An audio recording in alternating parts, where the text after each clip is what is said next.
So we looks like we are officially live. Hello, hello, everyone, and welcome back to another Candid Crucial Community Conversation. And I am super excited tonight to actually facilitate this parent panel, a discussion on the reopening of schools. And tonight, I'm just super excited to have with us, joining us tonight, Miss Maisha Johnson, who is a parent here at Dorchester, Teresa Brown, who's also a parent and the owner of Monet's Boutique. Y'all see her representing her business. This is Miss Maisha from the Lemonade Kids, and we have the amazing, the beautiful, the lovely Miss Tina Weber, who's also joining us tonight. I am actually going to give a few seconds for you all to share out the broadcast, invite some people in. We got some people saying hello already. Hi to Miss Ty Bowden. Thank you for joining us. At this time, if you would share out the broadcast. And before we get started, we just want to make sure that we invite individuals to join us. This is going to be the first of many parent panels discussions that we will be facilitating. And at this time, I'm actually going to step out of the way and let the parents introduce themselves. You can actually tell them your name with age school kids that you do have in the system. So I guess we'll just start with Maisha. Okay. Hi, everybody. My name is Maisha. I do have two children by the name of, I have Jeremiah and Mariah. Their ages 10 and 6. So I have younger. And what grade are they going to? A 5th grader and a 2nd grader. All right, at this time, Miss Tina, if you could go next. You don't have to actually share your children's names if you don't desire to, but just share what grade they're in. My name's Tina Weber, and I have a daughter that will be going into the 7th grade, and she is 12 years old. Thank you so much, Miss Tina. We're going to go now to Miss Teresa. If you could introduce yourself. Hello. I am Teresa. I do have one child, Jay Tyrese. He is going to the 10th grade. He's 15. I have Nashawn. He's going to the 8th grade, and he is 13. I have Zakai. He's going to the 6th grade, and he is 11. I also have Sincere, which is remaining at Chop Tank, and she's going to the 4th grade. And she is 9. All right. Well, I want to say thank you all for, at the last minute, just saying yes to come on to do this discussion tonight. As I said, we'll have many more discussions like such as this, many more parent panels. My name, for those that do not know, I'm your host, Shay Speaks. I actually have 4 beautiful children. Jaron, who's going to the 8th grade, Jakayla, who's going to the 3rd grade, and twins, Harlem and Harmony, who are going to kindergarten. So tonight's discussion is just to hear from some of our parents, and it was definitely intended to bring in other parents from other counties. We do have a gentleman that's going to be joining us shortly who resides in a different county here in the state of Maryland, just to kind of get the feedback from different counties, the feedback from various states, because as I say, we're going to keep these conversations going as well. Hello to Miss Tamika Jackson that is joining us as well. So please, as you come on, as you are watching, post your questions, your comments in the chat box or in the comment section, and we will get to those questions. So I think my first question that I want to ask to our panelists tonight, we all know, as all of our children are going to or attending Dorchester County public schools, we do know that Dorchester County is preparing to start the school year off virtual. So I want to hear from you all. What are your thoughts about virtual learning? And I guess I'll go to Teresa first. My thoughts, I am in agreement with it. However, it worries me with the children that are in special education that require a little more than just the regular students. That kind of concerns me a lot because they're not getting that one-on-one attention that they need on a daily basis. it concerns me because parents, the working parents, are not there to assist their children with constantly, keeping them focused. A lot of children that have IEPs for different reasons, they need someone right there with them, and they won't have that um, with the virtual learning. I looked at the schedule, and Mondays is basically do it yourself. You just log in whenever. So it's kind of it's. I mean, I understand. I don't want my children to be sick or anyone else's children's to be sick. However, I just think that it it's going to raise some issues with the learning eventually. It's pretty much right now, and it's like we're just passing the kids along because they're not going to get the education that they really, really need. Wow, thank you for your feedback. We lost Miss Tina. She's going to hopefully join us back shortly here. So, Maisha, if you would just share your thoughts in terms of virtual learning. I like Teresa. I do agree with the virtual learning because, you don't want anybody, your child or anybody else's child sick. But as far as the parents that do have to go to work, I'm kind of concerned about that. I'm actually trying to figure out now what I'm going to do as far as with my children and just set up some kind of schedule. I don't know. So it's all up in the air right now. Time's winding down. And it's just like, I have to figure out, do I go to work? Do I stay home with them? It's like, so it's a lot. Yeah, and I think that, that's everyone's concern. As parents, we, of course, we want to ensure the safety of not just our children, but all children in our community. Yeah. You have a heart and a passion. You don't want to see anyone contracting COVID or, Right. Risking their life because they've come in contact with someone who has had COVID. But at the same time, there is a definite need for conversation as it relates to how will my child be successful in still having to learn from home while mom, dad, parents are still trying to work. So that is definitely a concern.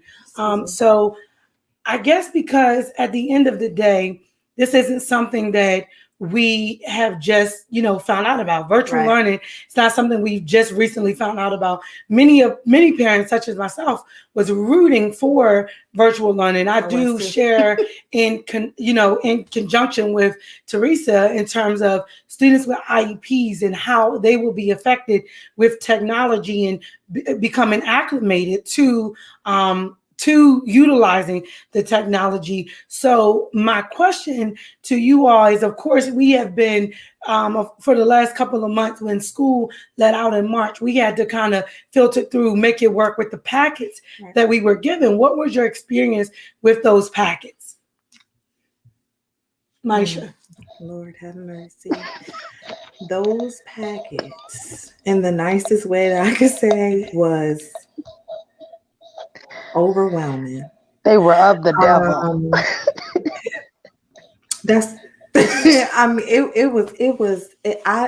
I made do what I could do, but I mean, Shane, I had to call her, I had to call this person, that person. I'm like, can you teach math today? Because I ain't got no patience for it. So it was a challenge. So the packets were a challenge.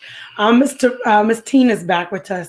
If you could just share your experience or your thoughts about virtual learning before we continue. I'm sorry about that. I lost connection. Um, as far as my child, she needs to be around people. She's very active and she likes to socialize and she likes to be around people, and that's how she learns. She learns face to face. She learns by doing hands on. Um, to me, for my child, I know it's okay to get through for now, but the sooner the kids can get back to school, the better. Okay, thank you, Miss Tina. So, Teresa, what were your thoughts about the packets? Miss Monica Butler says those packets was challenging. We have Lily, who's also joined us on Facebook, who says, but a lot of kids haven't been learning while in school in class anyway. It's better to her because they can learn at their own pace. Okay. To, Um, to first answer about the packets, um, we when I was in school, um, it is definitely not like what they are learning today. Um, Not so much Okay. as the work, it is the way they break it down now. Um, Me and my son was doing a problem. We came up with the same answer, but it's not the way he was taught. So therefore, if the math teacher in school is teaching him one way and that's not the way I learned, even though we may come up with the same exact answer, he's going to be confused because it's not the way that he's been taught his entire learning of school. So when you're dealing with these packets that were given out, it was definitely challenging for me, and I've graduated over 10 years ago. It was challenging for me because I'm like, wait, you did what? How did you get that? Like, and it wasn't like we didn't come up with the same answer, but I didn't understand his concept and he didn't understand mine. So it was like, okay, let's go ahead and email your teacher. You email the teacher, they may not get back to you the next day. So it made the packets even more challenging and it made the kids like, well, my teacher ain't get back to me. So it was really rough, especially the like the music packets. I don't know notes or how to read music. So how can I teach my child how to read music? I don't know. So therefore, all the way around, it was just of the devil. Those packets were just not okay for me. For me and I'm very intelligent, but it was hard for me to push my children with something that I didn't even know.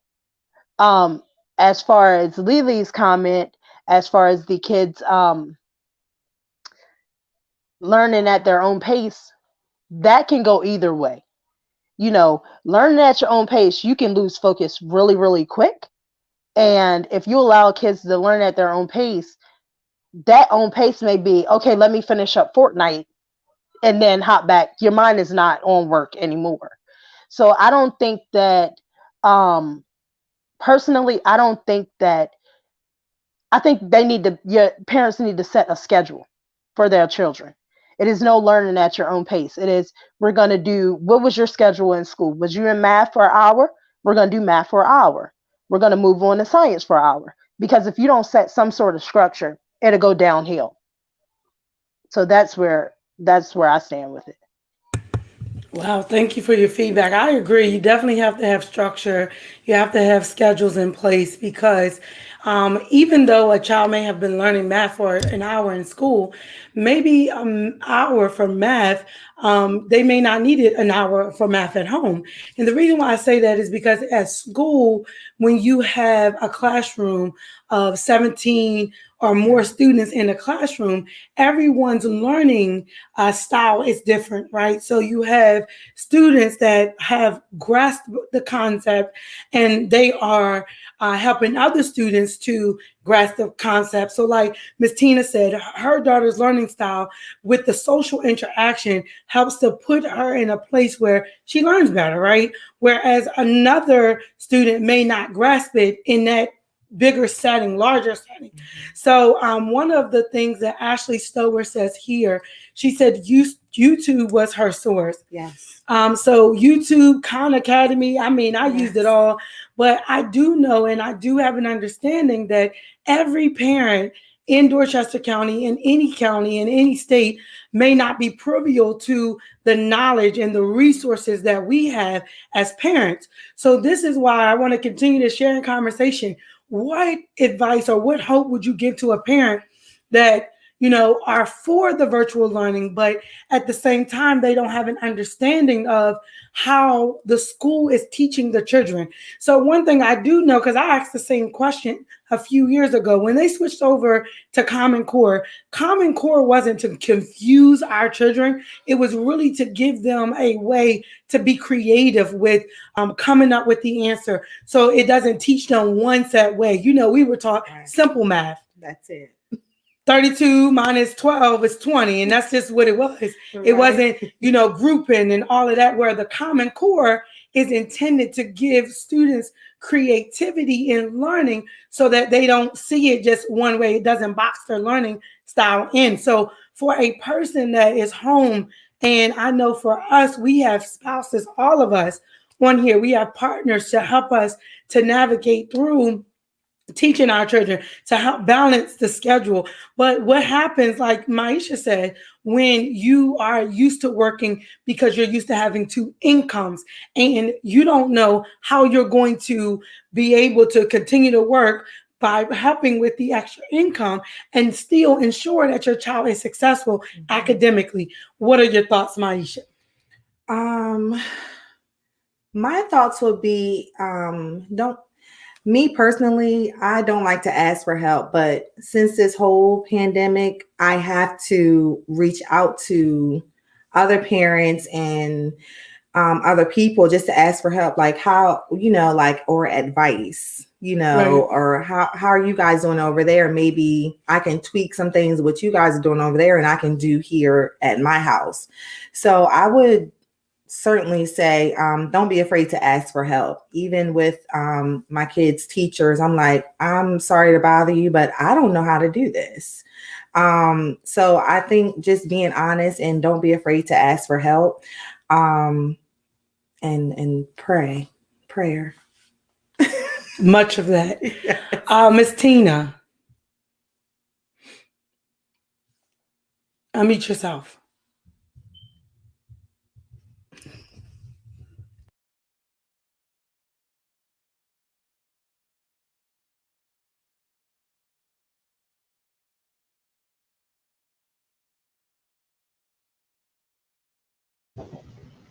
There you go.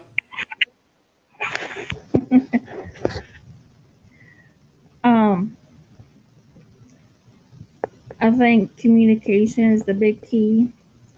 Stay connected with the teachers, email them, be patient because this is new for everyone. Everyone is learning this. It's new for everyone. It's new for the teachers. Even if you have some friends whose child is also the same age as your child, be buddies. I know my daughter, she had buddies during the spring learning at home. And they even helped one another. Like they would contact my daughter if they could not reach out to the teacher. They would contact my daughter because they knew she would understand and she could help them. So sometimes it's good for children to help one another. That's part of a life skill, helping one another. So there's different ways of getting the help that you need. Do what is best for you. Yes, most definitely. So it looks like in this platform, I can mute and unmute, so we're good to go if you can't find Miss Tina. But yes, communication definitely is a big one. A lot of times we feel like, we're on an island, we got to do it by ourselves. So definitely being in communication, not just with one another, but also with teachers. I believe that this pandemic has really caused for us to be intentional about building community. Ms. Teresa. For me, that's kind of a difficult question just because my kids have pride issues. So I don't want them to feel like, okay, um, going downstairs to the neighbor and saying, hey, can you help me with this? And then you never know. Kids, you just don't know the response that they may get. Man, you don't know that. So I don't, it's kind of difficult. Um, I would prefer, like you all said, communication, but more so with the teachers um, than the other students, because you know, kids can be cruel. Like kids can be cruel, and I don't want none of my school age children to give up in this pandemic and say, I, I feel dumb because I asked for help with my friends, and they are picking at me because I don't know. So it's kind of difficult. I would more so lean to teachers. However, I don't think the teachers are going to be required or um, virtually present as much as they would be physically present if they were going back to school.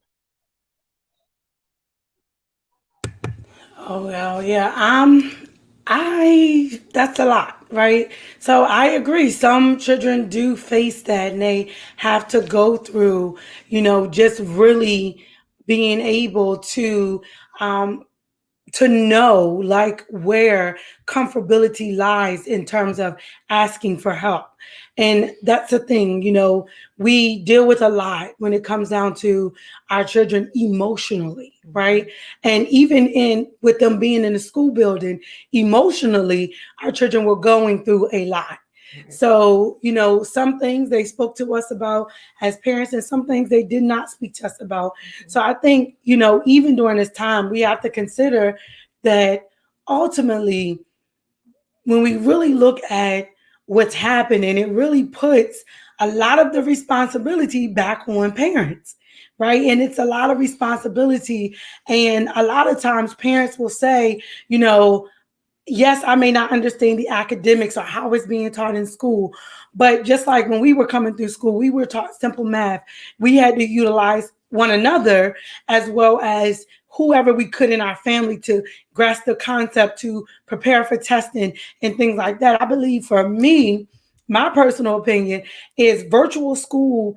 I have concerns in terms of being present, having to work, and having to still be able to be there to facilitate instruction for my children as well.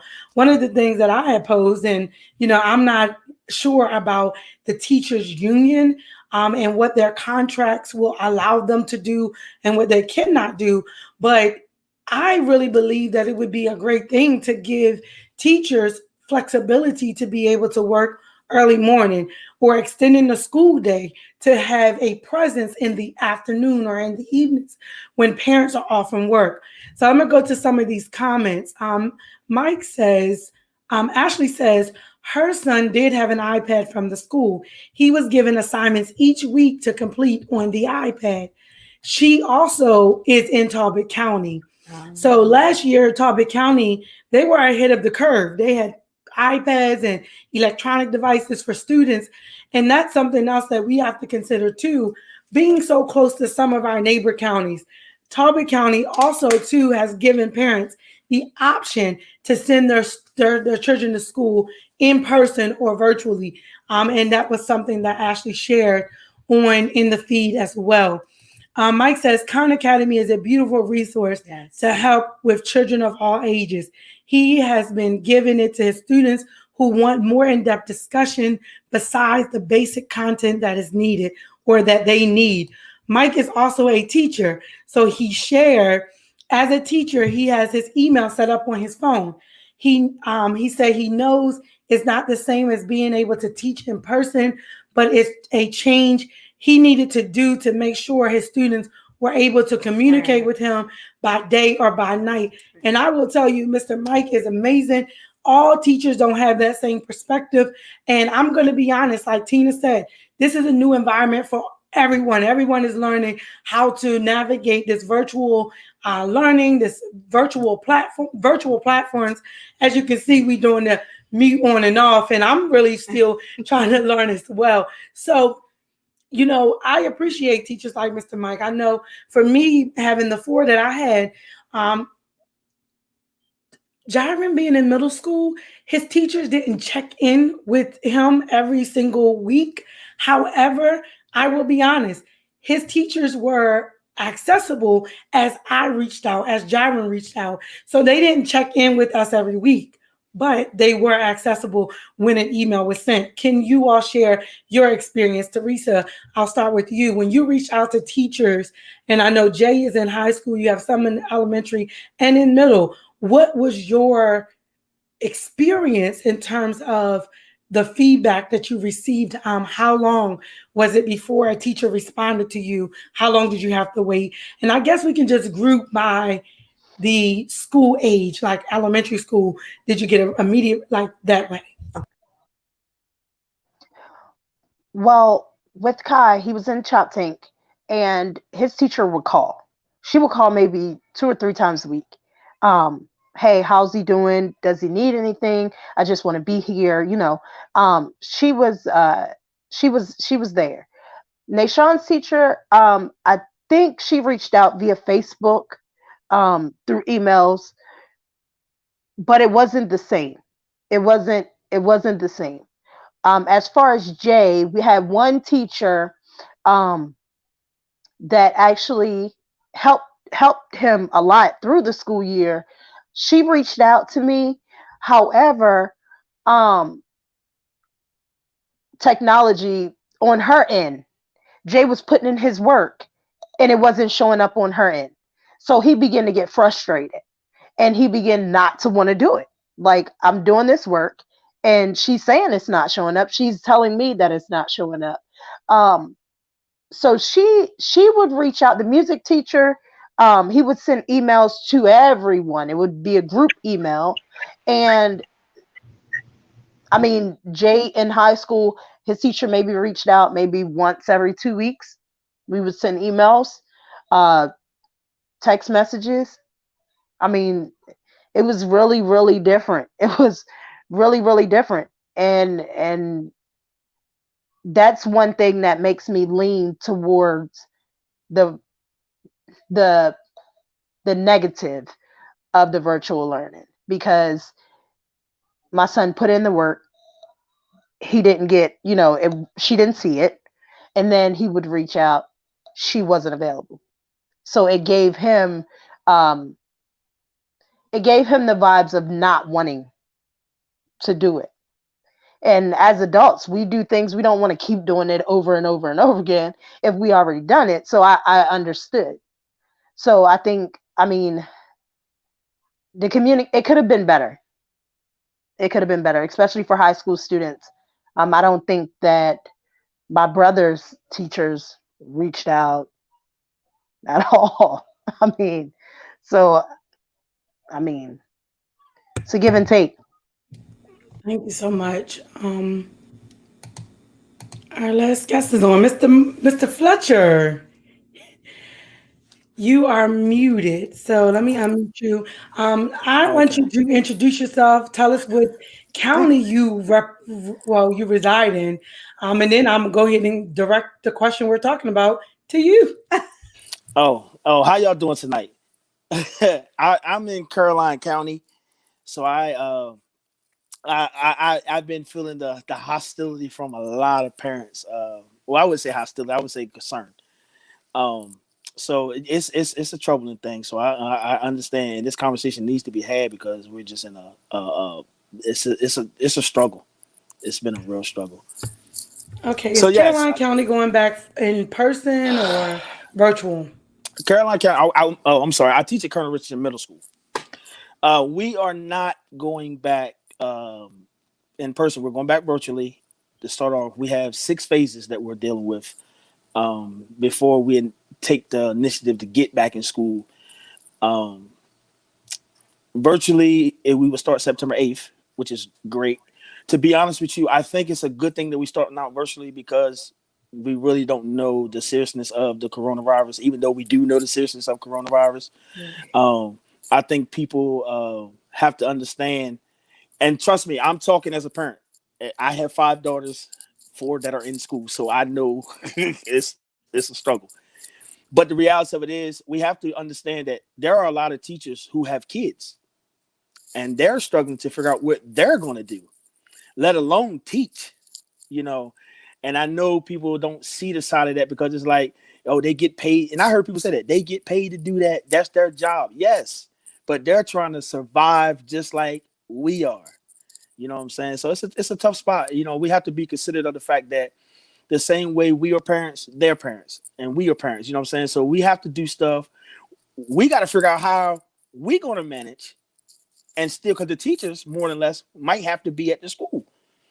Um, we might can't sit home in the comfort of our home and do virtual teaching. We might literally have to be in our classes teaching from a computer.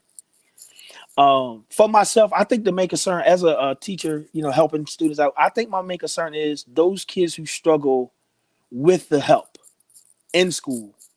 I really feel bad for them because, like, one of the questions I asked, what are we going to do about the kids who need one-on-ones? You know, our kids who are special needs. What are we going to do about the kids who are struggling with the one-on-one and the teacher? What are we going to do about that? You know what I mean? I think that's the big part. And I'm going to make a statement. It's going to sound a little harsh, but it's a reality. This is the time where a lot of fathers really need to step up for the single mothers who are working, because we see it all the time. A lot of fathers are not working and the mothers are. And it will not hurt them to wake their kids up and make sure they're on their virtual live, because listen, it's so serious that if they it's literally going to be like school. If you're not there, you're considered absent. If you don't do the work, you're considered failing. And parents got to make this, it's a serious thing. Your kid can be in 8th grade 2 years if they don't do this work. You know what I'm saying? So I think that that's exactly the challenge that we're having. Yes. Before you got on, I said, maybe superintendents should consider, you do have teachers that are parents, Mm-hmm. and maybe giving teachers the flexibility to be able to teach or start their workday early morning, and give some the flexibility to work later afternoon or evenings, so Mm-hmm. that not only does it give that parent, the teacher parent side of them, an opportunity to be able to help facilitate instruction for their own children, but it also Right, gives right. the working parent that gets off at 4 o'clock the opportunity Yes. to engage in their child's learning. But of course, I don't know teachers unions contracts and how that works, but It's a um, lot. it is a lot. It's So so dramatic. It's so much. Like, I'm telling y'all, I'm telling you, you'd be surprised of the frustration that most teachers are going through, and we have not done anything. well, I We can have not only done anything. imagine. I mean, Tina made the statement before you came on. This is a new environment for Hmm. everyone, for Yes. teachers, for parents, for administrators, for everyone. And I got to tell you, the comments are blowing up. Hmm. So I do want to get back to Yes.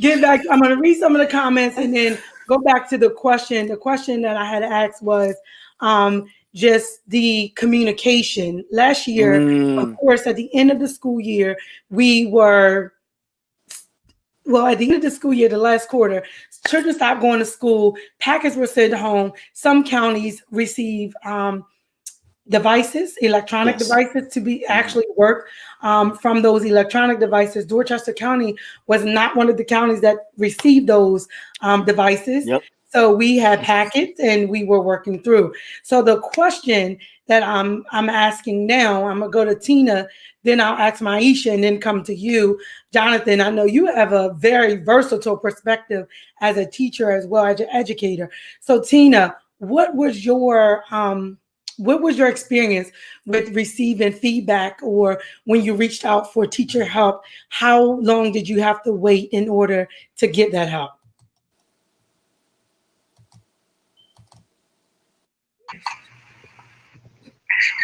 Your mic.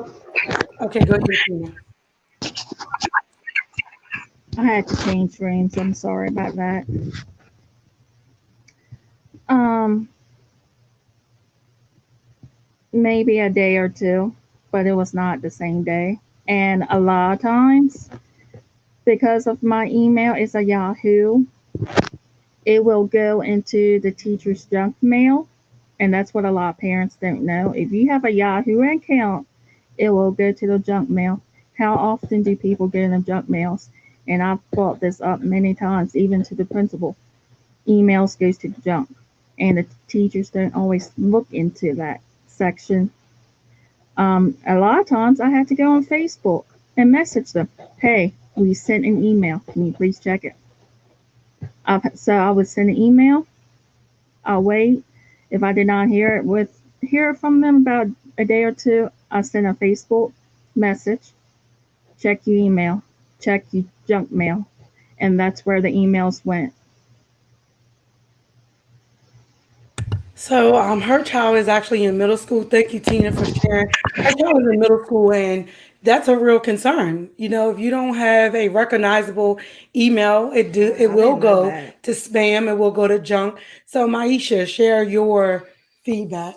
I actually didn't have any problems with the communication.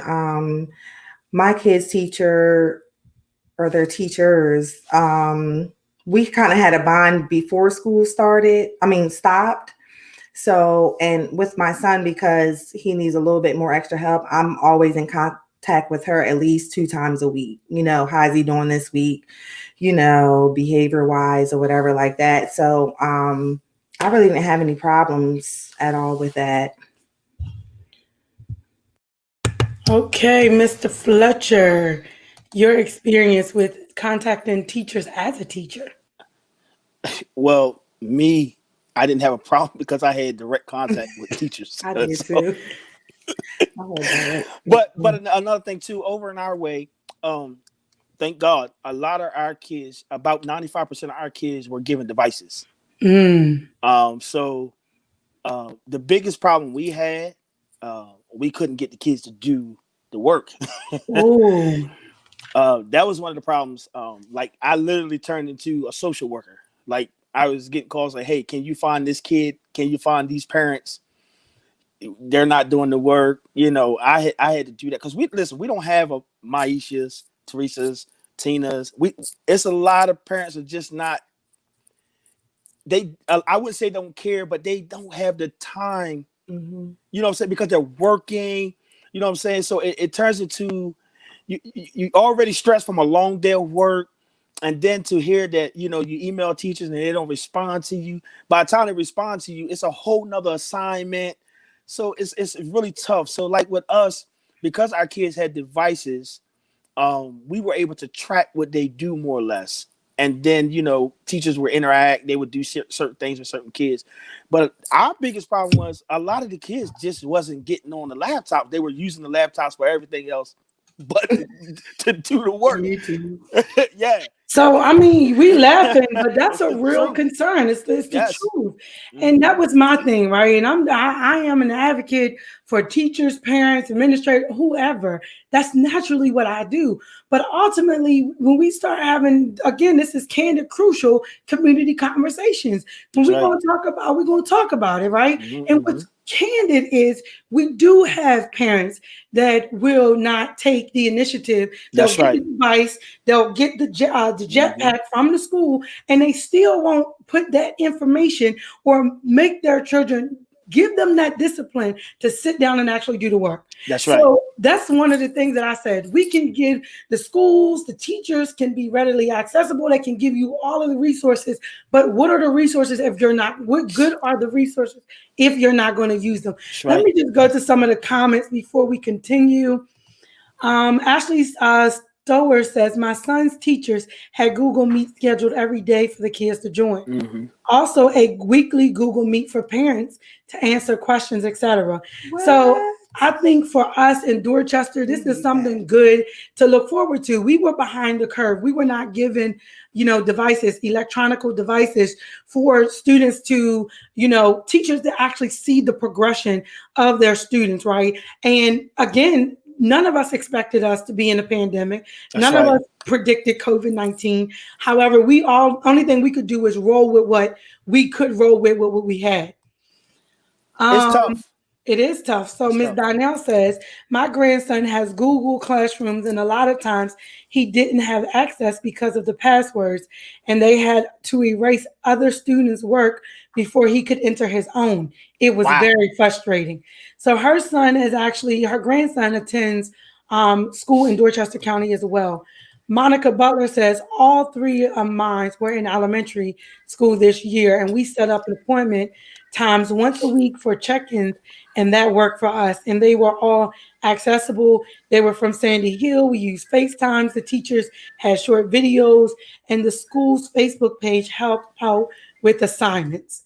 So Ms. Linda Bourne says the cool thing about the new online platform that Dorchester County will be using, which is called Schoology, it has the ability for every parent and students, they will be able to access, they have direct message to the teacher. So that is something to look forward to. Ms. Wendy says she had no problems with communication. They called back. CSD did give out laptops. So that's a blessing. So, I mean, we hear of Miss Teresa. And They most of, I didn't think it was just the give high school. CSD didn't give laptops to everyone. Um, my son received a laptop, whereas in my brother did not. Mm. Um, so I think it was a pick and choose when you did the survey, the call. Mm. They did a call and they asked if you had internet access. They asked, did you have um, a way to get online? Whether it be a smartphone, whether it be a laptop, or iPad. They did ask those questions. However, my mother, and I know for a fact, said that my brother did not have a laptop. He did have a phone, but he didn't have a laptop to get on the computer. However, he was still not granted a computer from CSD, but my son was given a laptop. Mm. So it So, wasn't for all of the children at so CSD. So, of course, we can't do it too much about what happened last year, but we know that the surveys for Dorchester County Public Schools for every school in the county is circulating. So, if you have not done that survey, get on there, do the survey because they will be starting to do the device pickup soon. So, with that being said, I guess we're coming down on our time. I mean, for real, we can lose track of time talking about what we missed, right? But ultimately, it's like no, every student wasn't. In my personal opinion, I believe when we start talking about electronic devices, regardless as to if a child has an electronic device at home, it should be provided for every student, regardless if they Yes. have one at home, because sometimes the devices that we purchase for our children may not have the capability to access the platforms that the schools are using. So, irregardless, if we have devices for our kids, whether it be a laptop, whether it be a tablet, I know for for the twins, they have a tablet, but they give limited access because they're 5 years old. So they don't have access to be able to do everything. So in my personal opinion, I feel like the school should provide those devices. I mean, they're not in school. So then you take and you remove the excuse that I couldn't get on or whatever, and have someone in IT available if a parent is having difficulties with signing on. So let's talk now, Wow. Yeah, to that's great. Jonathan, your point of view. Hmm. Having parents be engaged in actually motivating their child to get on to do the work. Yeah. Yeah. What would you say? How would we encourage parents? The ones that are here, and we're going to have more parent panels, but the ones that we have one tonight, we do see that community isn't the way community used to be when some of us was being raised. Where you can go to your neighbor's house and ask for a cup of sugar for some Kool-Aid and not have to worry about being posted on Facebook or a picture being taken of you and saying, hey, she needed some sugar. She can't afford no sugar. So let's talk about how can we motivate? What would you say to a parent that's having an issue because of work and they're burnt out, but at the same time, they need to ensure that their child be present and engage in the virtual learning? So I guess we'll start with you, Mr. Jonathan. What would you say to that parent? Well, you hit the nail right on the head. Like, we have got to work together as a community. Your cousin you mad with, nip that in the bud. Your family that you got problems with, nip that in the bud. Because the reality of it is, the most important thing for us right now is that our kids are receiving the proper education. And I hate to say it, but there are communities, if we don't pull together, we'll lose out on the opportunity to progress in education. And you will have somebody going to 7th, 8th grade that should be in 5th grade because they're not mentally there.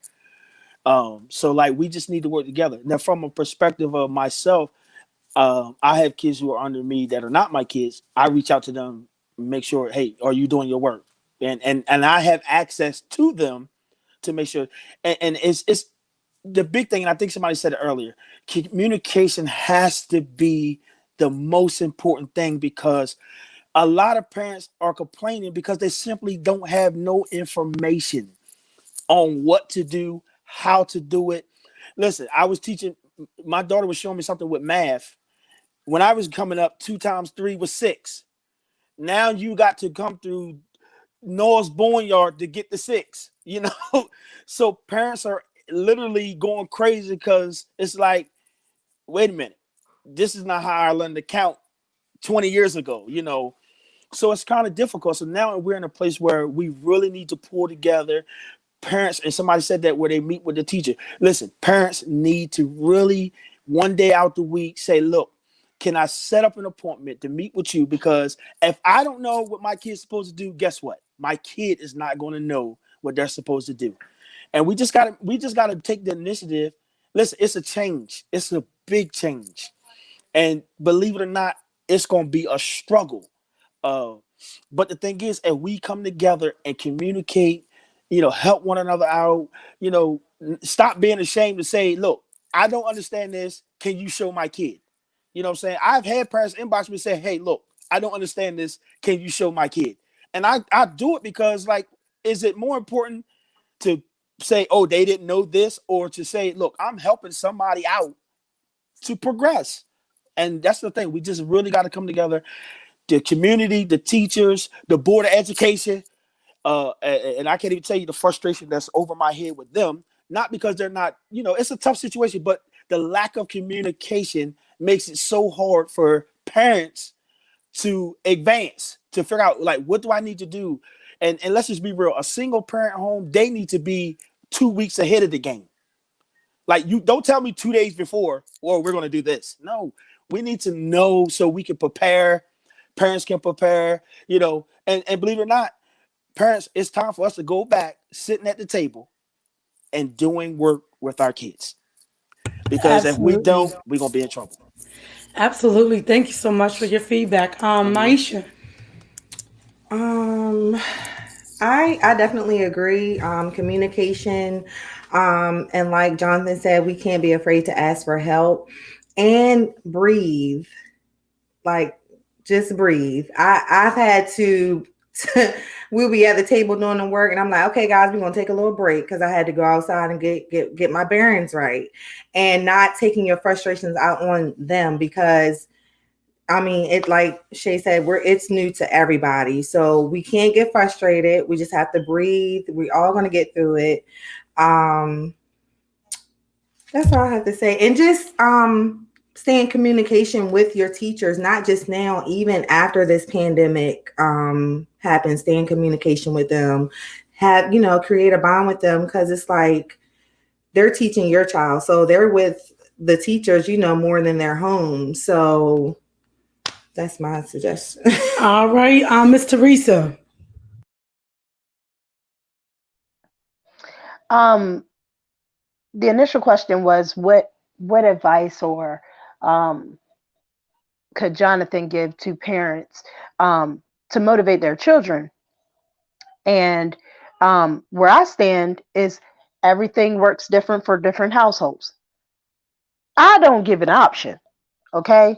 I don't give an option. You're gonna sit at the table and you're gonna do this work, because I always use real life for my kids. It's going to come a point in time where you're not going to be able to get a job at McDonald's if you don't have a high school diploma. So we're going to sit down and we're going to figure this out together. Because why? I want you to be better than me. I want you to have more than me.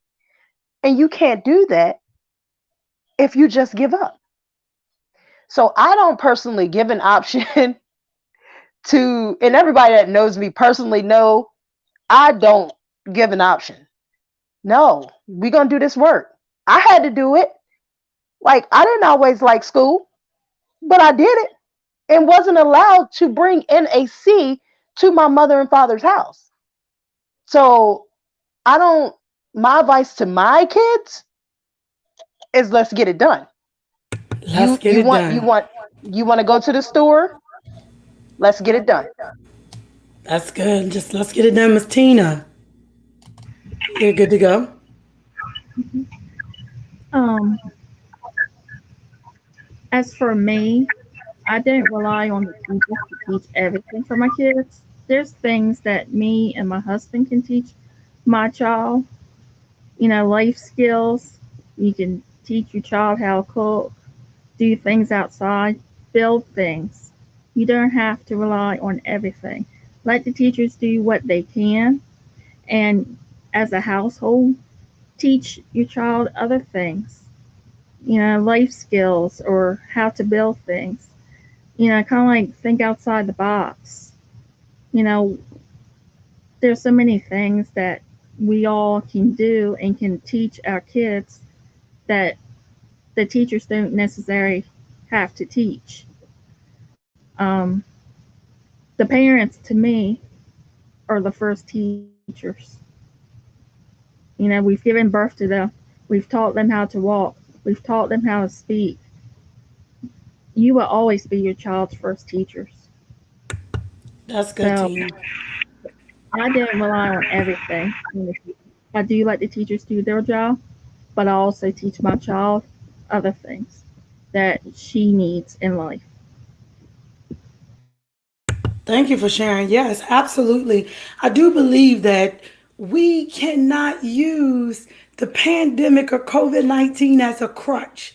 We have to, as parents, do our jobs. At the end of the day, one of the things that I say, as I said, as an advocate for not just parents, but teachers and community, period, teachers are not childcare providers or parents. Parents are not teachers. Some parents don't have the education background to be able to teach their child as a teacher. And I'm just going to be honest, we have to consider that when we start having discussion, because the same grace that we want somebody to apply to us as a parent, we got to be willing to apply to the teacher.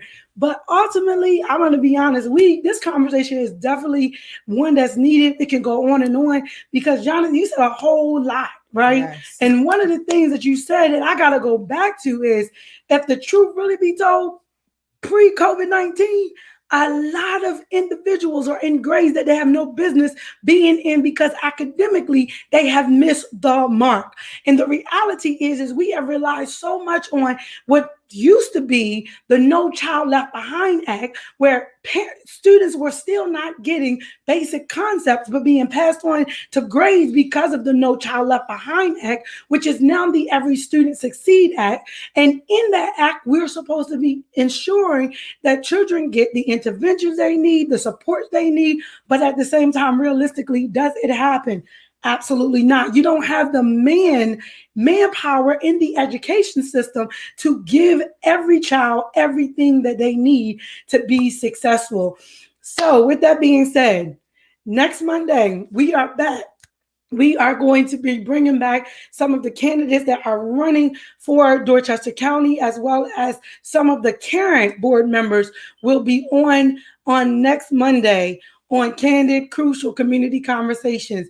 We want to continue to have these dialogues. We want to hear, we definitely need parents. We need parents that's going to be present, and not just present at Hibbett Sports for the new Jordans, not just present because, oh, first day of school, we want to see your kids in the new clothes. No, I'm being serious. We got to be honest here. That's Like, for real, I have to be honest, right?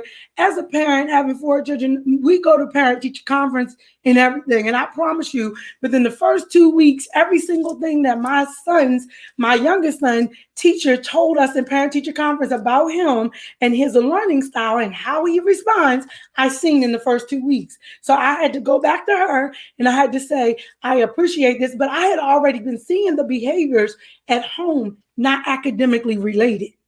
But now when you put the responsibility on me to be the teacher, as well as to be the parent, as Tina said, education is supposed to start at home first. Mm-hmm.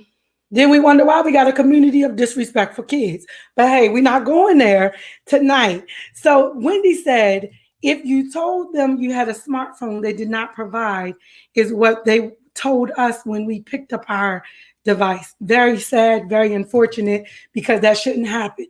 Even if you have a smartphone, that smartphone may not be new. It may not be comparable for the platforms that the schools are using. So I don't agree with that, me personally. She says, are they having board meetings yet?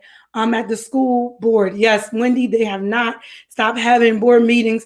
I'm not sure about Caroline County, but Dorchester County, you can actually see the meetings because they are live streamed.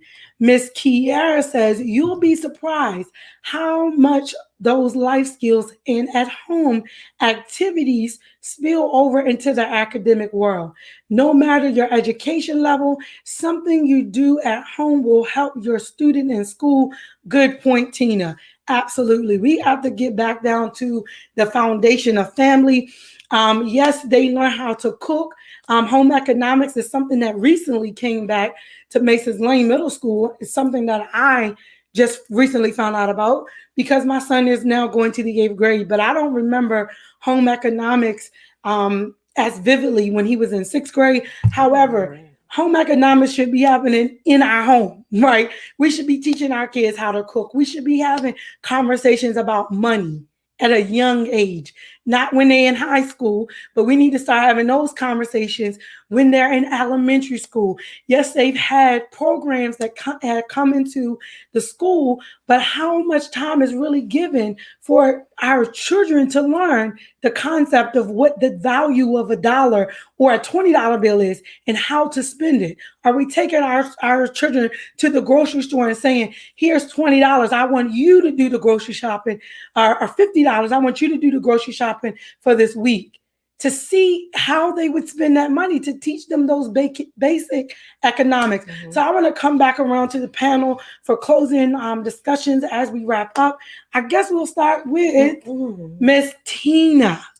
You came and brought it home. So Miss Tina, we're coming to you. Give us some closing remarks in terms of, just your feedback. Just closing remarks.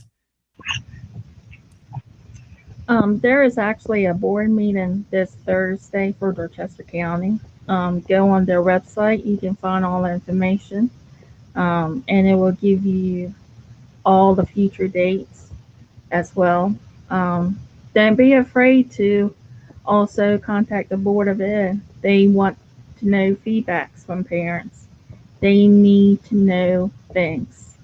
Don't be afraid to not contact the Board of Ed.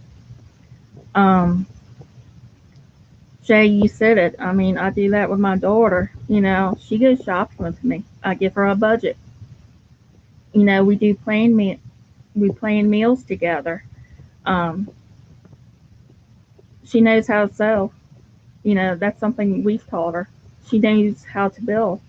If you are one of those parents that wants the Bible back in the school, hello, you can do that. You can pray together. Your home is now the school.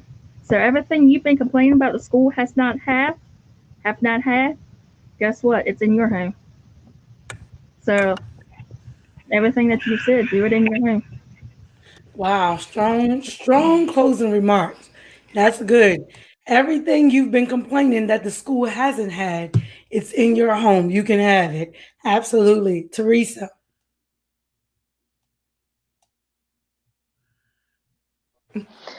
I definitely agree with Miss Tina with the whole Bible. Yes.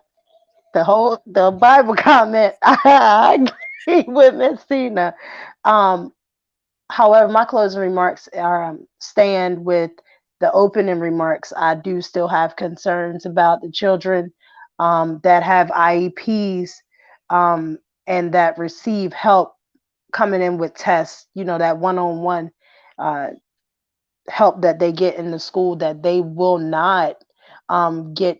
Like Jonathan said, you got single parents um, with more than one child that can't offer, you know, all of the help that those special education teachers give. They're trained in special education to have the communication and the patience to deal with ADHD children or children with slower learning. So that still stands with me. However, I do wish everyone the best, especially my children, because they have, we deal with losing focus fast, especially sitting at a computer. They lose focus, they get discouraged, especially when teachers aren't responding in a timely fashion to them, a timely fashion. So I think that for the most part, I have to demonstrate putting my pride aside and reaching out to friends in the community and saying, hey, I don't understand this. So if you can teach me how to do it, then I can teach my child. So communication Yes, is thank key. you so much, Miss Teresa. Yes, I believe, yes, absolutely. There's still going to be some concerns. I'm just excited that Dorchester has finally, come up and they're working on a plan. I don't believe no solution to this issue or to this transition is going to satisfy all people. So I do have some concerns, but I believe we can finally walk out the county's mission statement with all stakeholders. So, Maisha, closing remarks. Um, I would just say, don't be afraid to voice your concerns. We have to also speak up as parents because, I mean, we have to also be active in the board meetings because they don't know if we don't say anything. So if we keep our mouth closed on this end, they're not going to know what's going on. So we have to also be active. We can't just sit back in our house and complain about it and then not be good, Not Jeremiah, be present. not be present. So I would just say that. And I just wish you guys the best. And I also want to extend my hand if anybody needs help. I'm also free because I'm home. So, don't be prideful because I had to also put my pride to the side and ask for help. And her name is Maisha Johnson. Her son is watching now. He That's says, why I'm "Hey, laughing. mom." And then he said to her comment, "Amen." Oh my So God. we put in the church, in the Bible, back in the schools, in our homes. Amen. So, Mr. Jonathan, now to you. Hold on. Okay, go Um, ahead. Maisha said something that is important. We have really got to show up for these board meetings, so we do know what's going on. I can't even tell you how many people. Well, what's going on? What did you go to the board meeting? From that perspective. But I talked about this today. I talked about the grace that God gives us to move forward. We have really got to move forward. It's going to be bumps in the road. We're going to go through a lot. It's going to be some ups and downs, but we got to move forward as a people. We cannot continue to dwell on what was, because the reality of it is what happened in March when everything got shut down. Nobody that's involved with school, board education, teachers, doctors, nobody really knew what was going on. I mean, my God, the president don't have a clue what's going on, and he's the president. So the reality of it is we cannot dwell there anymore. We have to move forward. We have to prepare ourselves, because I don't care how much you complain. What we're going to do is exactly what we're going to do.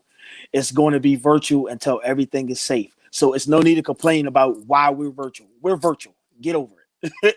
The best thing to do is equip yourself, teach yourself, and discover that you can do exactly what Miss Tina was talking about. You can teach your kid at home.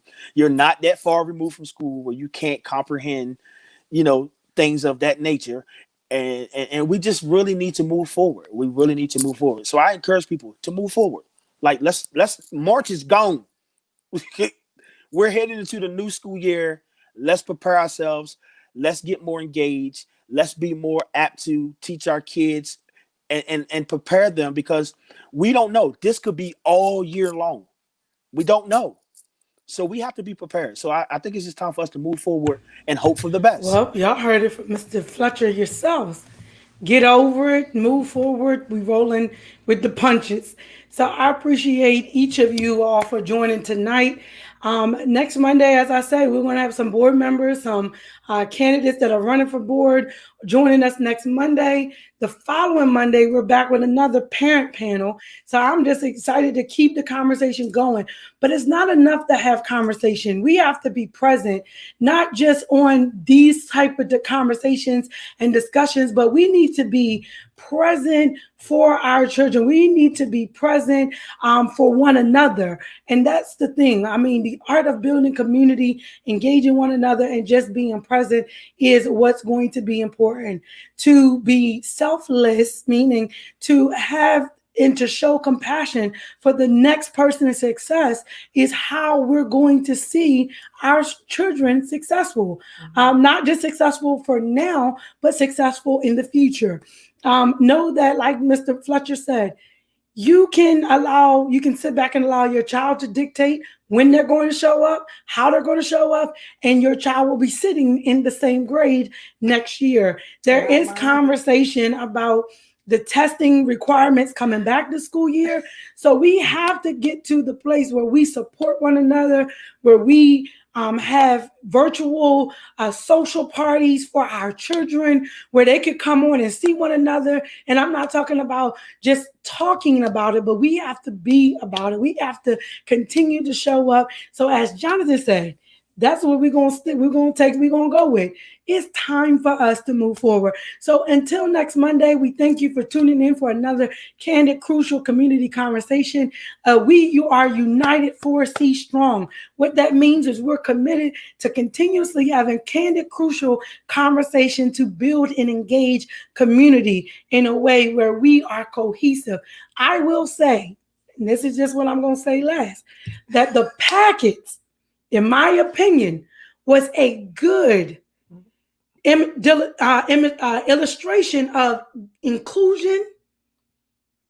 This is just my opinion. It was a good illustration of inclusion, and as well as just being able to see all the schools work on the same exact thing at the same exact time. For me, that was a good illustration of what it means to be inclusive, because it does not matter what level you're teaching that your child is on. Everyone was getting the same work in Dorchester County. So I'm just excited to see what this next school year will be. Again, to my panelists, I want to say thank you. And for those that are watching, I appreciate your engagement. I appreciate you sharing out this broadcast. We are just excited to continue having and hosting these candid, crucial community conversations. Until next Monday, take care of yourselves.